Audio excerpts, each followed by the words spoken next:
Hello नमस्कार। मैं चंद्र Kumar Mishra coaching से बच्चों की और जो जान पहचान में बच्चे हैं उन सबकी बहुत डिमांड थी कि सर आप यूट्यूब चैनल क्यों नहीं बनाते हैं। तो मैंने यूट्यूब चैनल बनाना शुरू किया, उस पर हमने वीडियो डालना शुरू किया। तो सबसे पहले हुआ कि 9th-10th में ज़्यादा टीचर नहीं डाल रहे हैं, वीडियो नहीं बना रहे हैं। तो मैंने 9th-10th का उठाया था और 9th-10th पर हमने काफ़ी वीडियोज़ लगभग 20-25 वीडियो डाल दिए। टाइम नहीं मिल पा रहा था, तो इधर अब विंटर वेकेशन हुई, उसके बाद में कोरोना का पीरियड, तो मुझे टाइम अब मिल रहा है बढ़िया। तो लड़कों की डिमांड पर कि 11th-12th का भी वीडियो बनाइए, साइंस फिजिक्स पर और मैथ्स पर। तो मैं सोचा हूँ कि 12th क्लास का मैं मैथ्स पर वीडियो बनाना भी स्टार्ट करूँ, बाद में साइंस देख लूँगा। तो 12th बनाऊँगा, 11th बनाऊँगा, फिर अगर मौका मिलेगा तो मैं फिजिक्स करूँगा। अभी मैथ्स पर ही कर रहा हूँ। तो आपका आशीर्वाद चाहिए, मैं शुरू कर रहा हूँ। मैं इंटीग्रेशन लेता हूँ, आपका जो सेकंड बुक है, सेकंड बुक यानी कि सेकंड यूनिट से इंटीग्रल कैलकुलस पढ़ाना शुरू कर रहा हूँ। ये मान के चलता हूँ कि डिफरेंशिएशन आप पढ़ चुके हैं, क्योंकि बिल्कुल लास्ट का टाइम भी है, पढ़ तो चुके होंगे आप इंटीग्रेशन भी, लेकिन मैं इसको विधिवत एक तरफ से पढ़ाता हुआ चलूँगा, खूब डिस्क्राइब करते हुए, बहुत इसको ज़्यादा क्वेश्चन करा करके आपको दिखाऊँगा। तो हम सबसे पहले शुरू करने जा रहे हैं इंटीग्रेशन। इंटीग्रेशन को चूंकि ये डिफरेंशिएशन जानेंगे तब इंटीग्रेशन कर पाएंगे। जस्ट इंटीग्रेशन डिफरेंशिएशन का उल्टा होता है, यानी इसीलिए इसको हम एंटी डेरिवेटिव भी कहते हैं। एंटी डेरिवेटिव कहते हैं। तो एंटी डेरिवेटिव हम आपको पढ़ाते हैं। हम पहले डिफरेंशिएशन का फार्मूला लिखते हैं, उसी तरह से बता देंगे कि इंटीग्रेशन क्या होता है। जैसे डिफरेंशिएशन का सिंबल होता है dy dx। dy dx मतलब differentiation of a function with respect to x। dx बताता है विद रिस्पेक्ट टू x। अगर dy होता तो विद रिस्पेक्ट टू y बोला जाता, और इस d का मतलब डिफरेंशिएशन से है। तो एक सिंबल दिया गया है पढ़ने के लिए, dy dx मतलब डिफरेंशिएशन ऑफ ए फंक्शन। मान लेते हैं यहाँ पर fx लिखा हुआ है, तो differentiation of a function fx with respect to x। और अगर हम यहीं पर लिख देते हैं dy dx of dy of, तो यहाँ y का फंक्शन होना चाहिए था। ठीक है, तो ये differentiation of fi with respect to y, ये चीज हम यहाँ पर लिखते हैं। तो dy dx ऑफ, अगर हम देखते हैं कोई कांस्टेंट होता था तो कांस्टेंट का डिफरेंशिएशन 0, ये आपने देखा है। dy dx ऑफ, अगर हम 1 2 3 कांस्टेंट की जगह पर ले ले पाई ले ले, उसका डिफरेंशिएशन 0 हो जाएगा। पाई का डिफरेंशिएशन भी 0 होगा, 1 2 3 4 5 का सबका 0 होगा। अगर सिर्फ x ही ले लेते हैं तो वैसे भी समझ में आता है, dx/dx कट जाता 1 आता, लेकिन x का डिफरेंशिएशन 1 होता है। इसी तरह से dy dx x की पावर n अगर है तो ये n x की पावर n - 1 होता है, nx n - 1 होता है। इसी तरह से dy dx e power x का e पावर x ही होता है। dy dx log x 1/x होता है। dy dx a to the power x का, यहाँ पर e to the power x है, यहाँ पर a to the power x का a to the power x रहेगा ही, और log a बेस e होता है।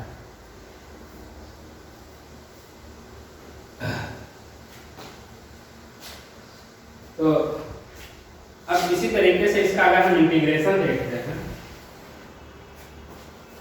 अगर हम इसका इंटीग्रेशन देखते हैं तो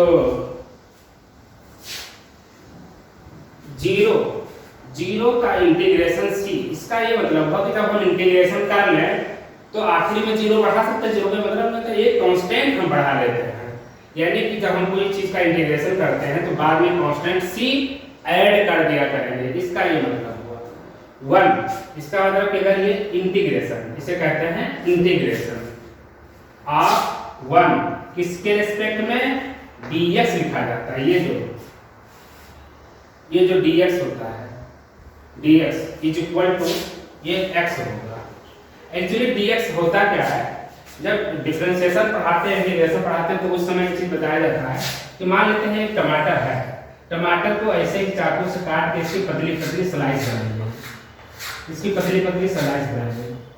अब इस पतली स्लाइस को, पतली पतली जो पार्ट है, इसको एलिमेंट्री पार्ट कहते हैं, एलिमेंट्री पार्ट।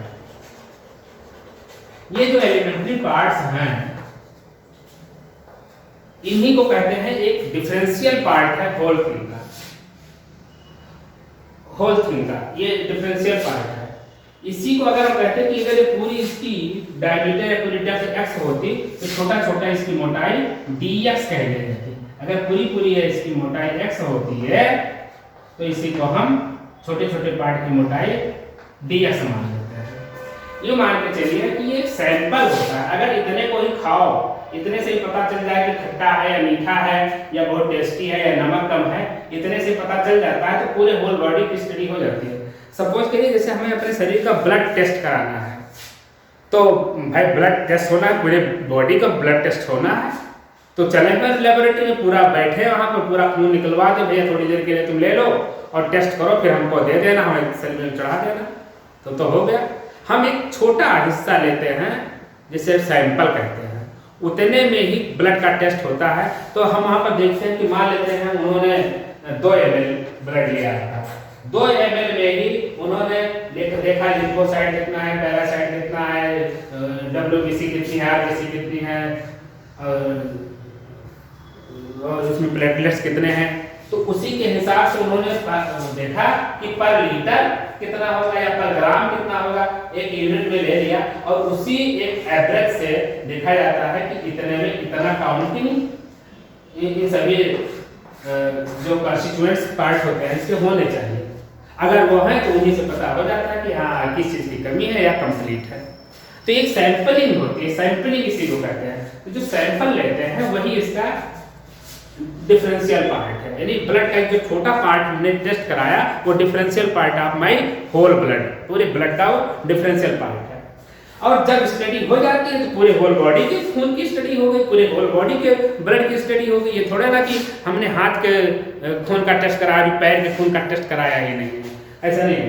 तो जब हम उस छोटी चीज पे स्टडी कर करके और पूरे को मिला देते हैं तो वो इंटीग्रेट कर देना कहा जाता है, यानी वो इंटीग्रेशन कहलाता है, यानी इंटीग्रेट कर देते हैं। तो डिफरेंशिएशन करने से स्टडी करना आसान हो जाता है। फिर उससे हम होल बॉडी का, किसी भी होल बॉडी का, कोई ऑब्जेक्ट का कोई मोमेंट ऑफ इनर्शिया निकालते हैं। जैसे मोमेंट ऑफ इनर्शिया इसी बॉल के लिए होता है, एक स्ट्रिप में निकाले तो उसके बाद इंटीग्रेट कर देते, पूरे होल बॉडी का मोमेंट ऑफ इनर्शिया निकल के आ जाता है। यानी it is very useful in science also. Integration is very useful, differentiation integration both are very useful in science, physics chemistry सब में से बहुत उपयोगी है। तो ये चीज होती है कि हम इंटीग्रेशन का ये मतलब रखते हैं। तो एक डिफरेंशियल पार्ट वही dx लिखा जाता है। यहाँ with respect to x it is necessary to write without writing dx there is no meaning of integration 1, ये ध्यान रखना है। तो हर स्टेप में आप ये लिखेंगे। और मैंने बताया कि अरे कांस्टेंट सी जोड़ा करेंगे, क्योंकि जिसका डिफरेंशिएशन होता है वही इसी का उल्टा इंटीग्रेशन, यानी x का 1 होता था डिफरेंशिएशन, तो 1 का इंटीग्रेशन x हो जाएगा। और एक कांस्टेंट c, क्योंकि इसका जब हम डिफरेंशिएशन करने लगेंगे तो x का 1 आएगा, c का 0 हो जाएगा। इसी तरह से 1 का हो गया। और यहाँ पर देखिए, अगर हम ये कहें कि n(x) की पावर n-1 dx और ये कांस्टेंट है 1 का, इसका मतलब अभी हम बाद में लिखें, अभी मैं कह दूं कि c का केवल अगर कांस्टेंट का लिखते हैं तो c तो बाहर हो जाएगा, इनटू 1 माना जाएगा 1 का, यानी x फिर से आ जाएगा। तो cx कांस्टेंट को बाहर निकाल लेते हैं, कांस्टेंट को बाहर निकाल लेते हैं और जो वेरिएबल होता है उसी का हम इंटीग्रेशन करते हैं प्लस c। फिर ये वाला अगर हम इसका पूरा करते हैं n(x) की पावर n-1 dx = कितना आएगा, x की पावर n आएगा।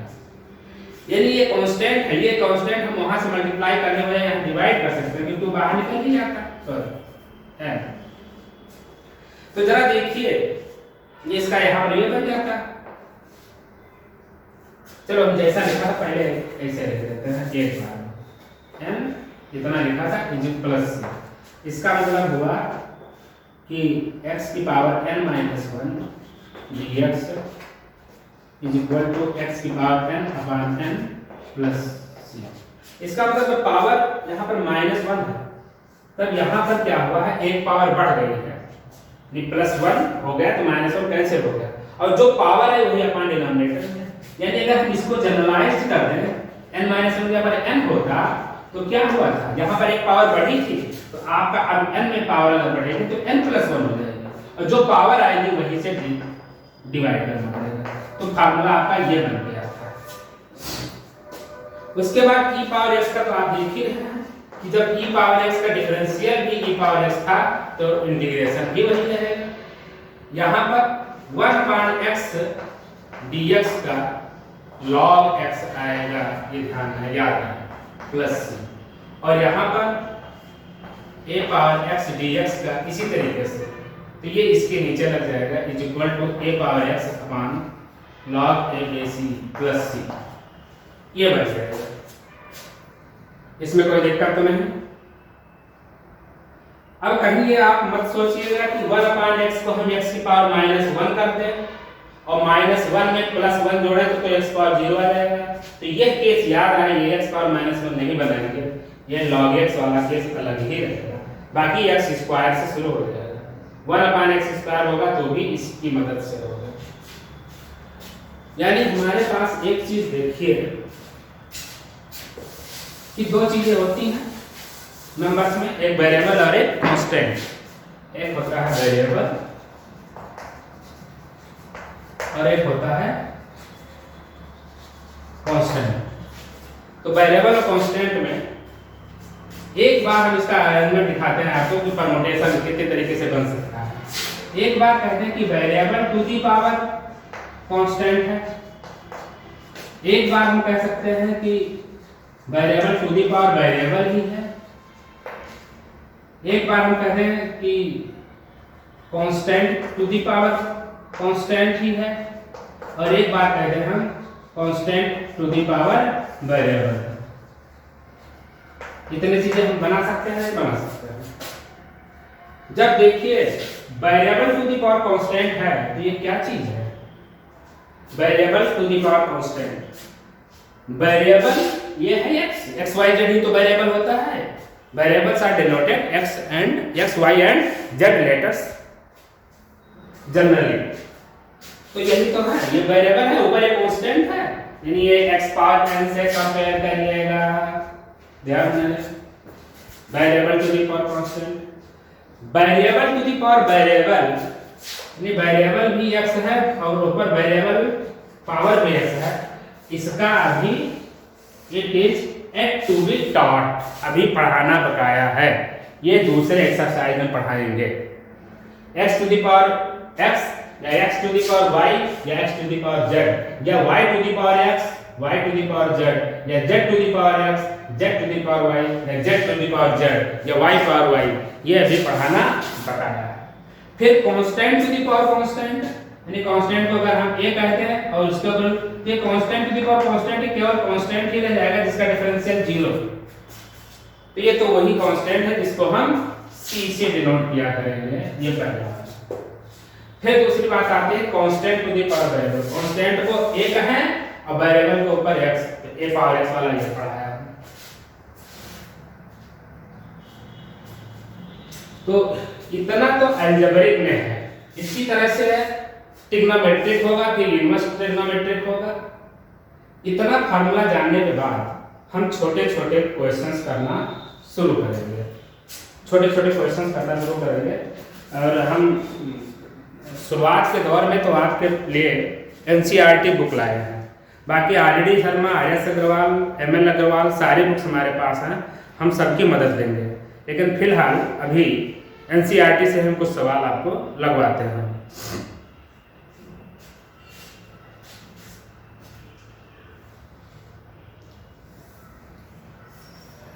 तो इस चीज का वो ध्यान रखिएगा, ये अभी पढ़ाया जाना बताया है, ये बता दिया कहां से कंपेयर करेंगे, ये बता दिया कांस्टेंट होगा और ये a पावर x, यानी a पावर x और x पावर n में अंतर कहां ये है कहां ये है। ये variable to the power constant है, constant to the power variable है, तो इन दोनों में ये डिफरेंस समझिएगा। हम आपको कुछ क्वेश्चंस कराते हैं, अलजेब्रा में पहले कराते हैं, फिर ट्रिग्नोमेट्रिक का हम इस्तेमाल करेंगे।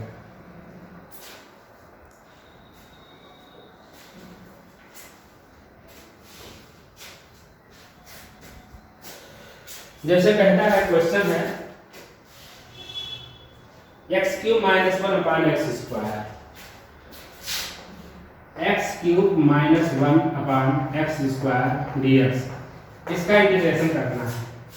तो ये तो बहुत आसान है, इसको तोड़ दीजिए, यानी कि ये हो जाएगा X cube upon X square minus one upon X square, यानी डिनोमिनेटर को हमने सबके साथ अलग अलग लगा दिया into D X is equal to X cube upon X square में क्या बचेगा, एक्स बचेगा यहाँ पर, माइनस ये X one upon X square को हम एक्स की पावर माइनस टू लिख दें डी एक्स।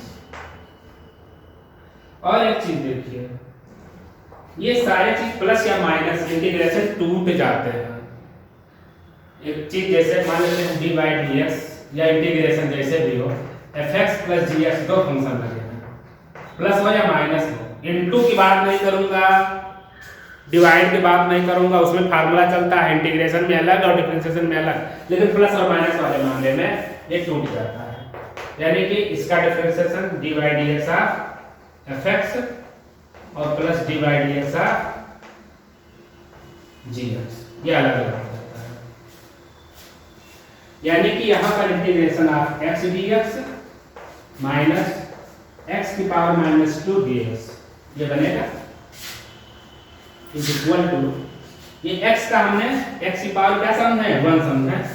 तो आइए फार्मूले में इंटीग्रेशन वाले में ये देखिए x की पावर n दे जाए रखिए, तो एक में एक जोड़ देंगे n प्लस 1 यानी 1 प्लस 1 2, तो यहाँ पर भी नीचे 1 प्लस 1 2 यानी x की पावर 2 अपान 2 यानी x स्क्वायर अपान 2 हो जाएगा, माइनस यहाँ पर x पावर माइनस 2 है, पावर में एक ऐड करना होता है, जो ऊपर पावर में आता है वही डिनोमिनेटर में उतार दिया जाता है प्लस सी, यानी माइनस 2 प्लस 1 हुआ, जो ऊपर आया वही हमने ऐड किया। अब और सॉल्व कर देंगे, x स्क्वायर अपान 2, ये माइनस 2 प्लस 1 कितना बना देगा माइनस 1, तो यहाँ माइनस माइनस प्लस कर दो और ऊपर कितना हो जाएगा x की पावर माइनस 1, नीचे तो 1 आएगा क्योंकि यहाँ पर माइनस हमने ले लिया, या जो थोड़ा भी साइड में लगना माइनस की जगह माइनस लगाया, x की पावर माइनस 1 आया, यहाँ माइनस 2 प्लस 1 माइनस 1 ये रख दिया प्लस सी, यानी कि ये x स्क्वायर अपान 2 ये माइनस माइनस प्लस हो जाएगा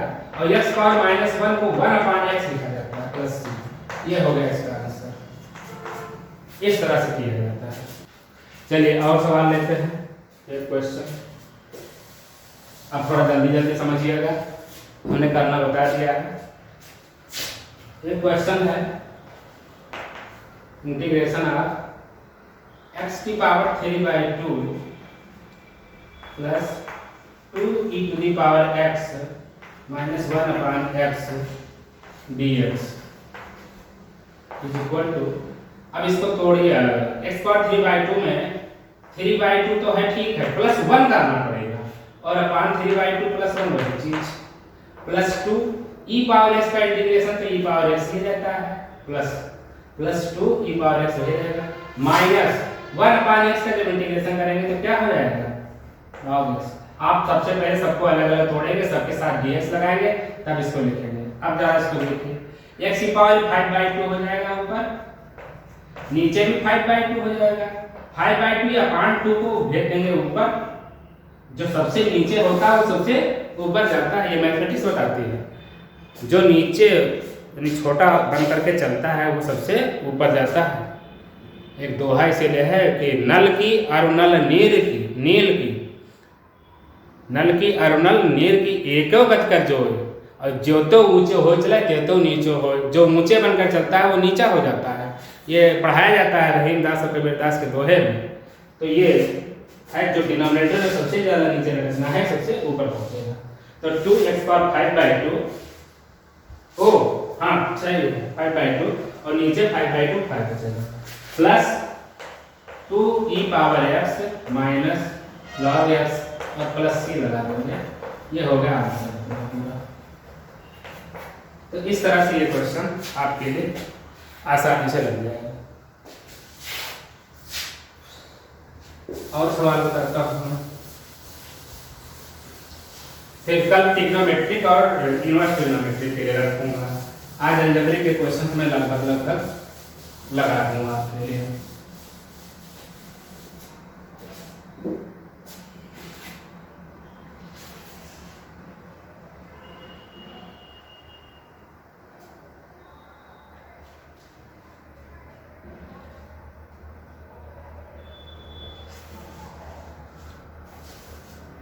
क्वेश्चन नंबर 10 कह रहा है एक्सरसाइज 7.1। क्वेश्चन नंबर 10 है integration root X minus 1/√x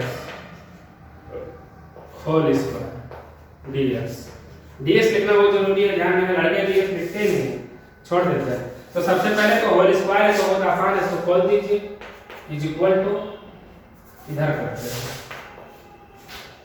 a square मतलब x plus b square 1/x minus 2ab 2ab दोनों कट जाएंगे, इतना ही केवल बचा dx।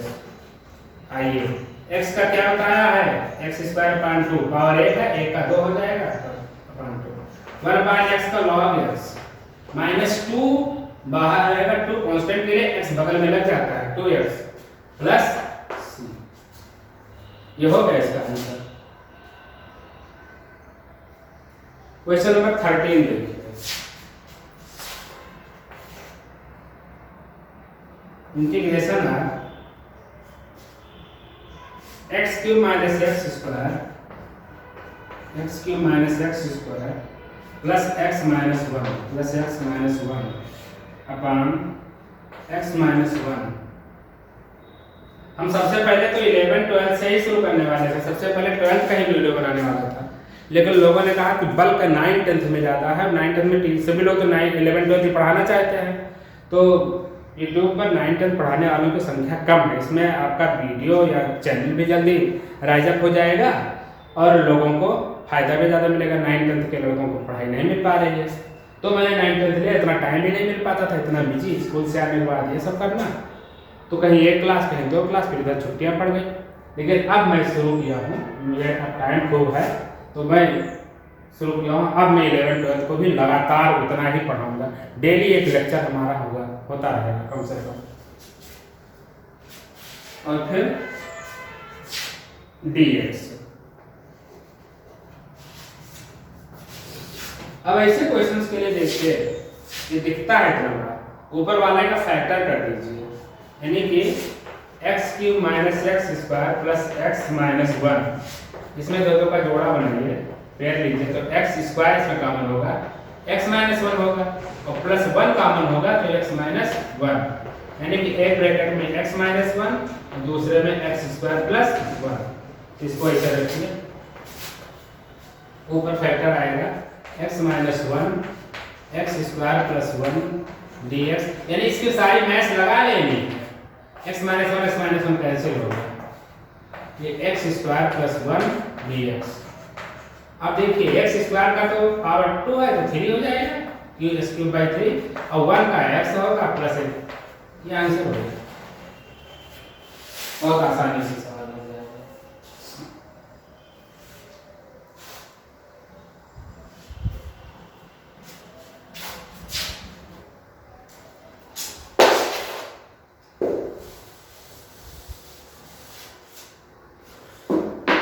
अब ये क्वेश्चन 15 नंबर है, integration of root X 3x square plus 2x plus 3 dx। ये रूट एक्स को अंदर ले जाइए, सभी में x को मिलाइए, तो 3 तो रहेगा ही, x स्क्वायर में ये पावर 2 है, ये आधा मिला करके 2.5 बन जाएगी। 2.5 का मतलब 5/2 करते हैं, x की पावर 5/2 प्लस 2 x की पावर 1 और हाफ मिला के 3/2 प्लस 3 रूट x मतलब x की power half dx is equal to, अब ये 3 बाहर रहेगा, x की पावर 5/2 प्लस 1 और नीचे 5/2 प्लस 1 प्लस 2, x की पावर 3/2 वाले में 3/2 प्लस 1 अपान 3/2 प्लस 1 प्लस 3x की पावर हाफ प्लस 1 अपान हाफ प्लस 1 प्लस 3। देखिए स्टार्टिंग शुरुआत जो होती है बिल्कुल आसान से की जाती है, एक्सरसाइज भी आसान है। ये मत सोचिएगा कि क्या आसान रहा है, क्योंकि पढ़ चुके हैं आप लोग, लेकिन हम छोड़ के भी नहीं पढ़ा सकते। अब इसको खींचते हुए लंबे ले जाएंगे और बस एक दो वीडियो में ही आप देखिएगा मैं बिल्कुल टिपिकल एग्जाम्पल्स उठाना शुरू करूँगा, अच्छे अच्छे सवाल ला के दूँगा आपको। तो यहाँ पर 3 ये हो जाएगा 5 to 7/2 x की पावर 7/2 और नीचे यहाँ पे 7/2 तो 2 ऊपर भेज देंगे, चलो 7/2 लिखता हूँ प्लस 2 इंटू एक्स की पावर 5/2 नीचे भी 5/2 प्लस 3 एक्स की पावर 3/2 अपान 3/2 प्लस c।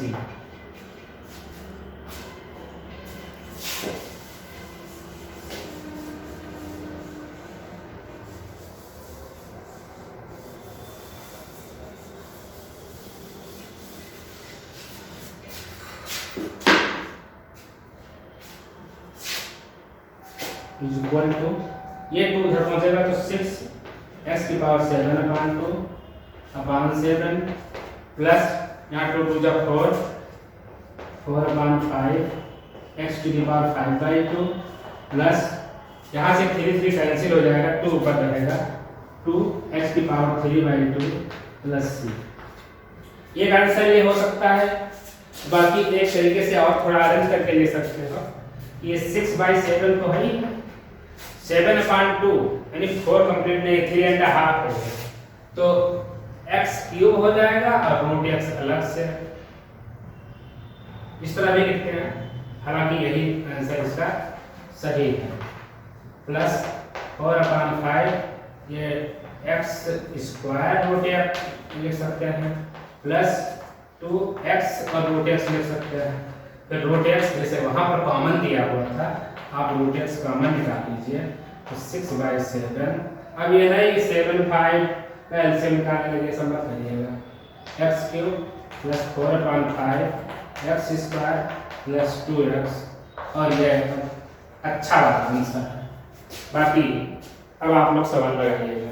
तो आज पहला दिन है तो कम पढ़ाना चाहिए, कम लोड देना चाहिए, जिससे कि आप अभी यूज्ड टू हो जाए, थोड़ा प्रैक्टिस में आए और प्रैक्टिकली होने के लिए थोड़ा स्टार्टिंग में कम मेहनत से फिर धीरे धीरे ज़्यादा करते हैं।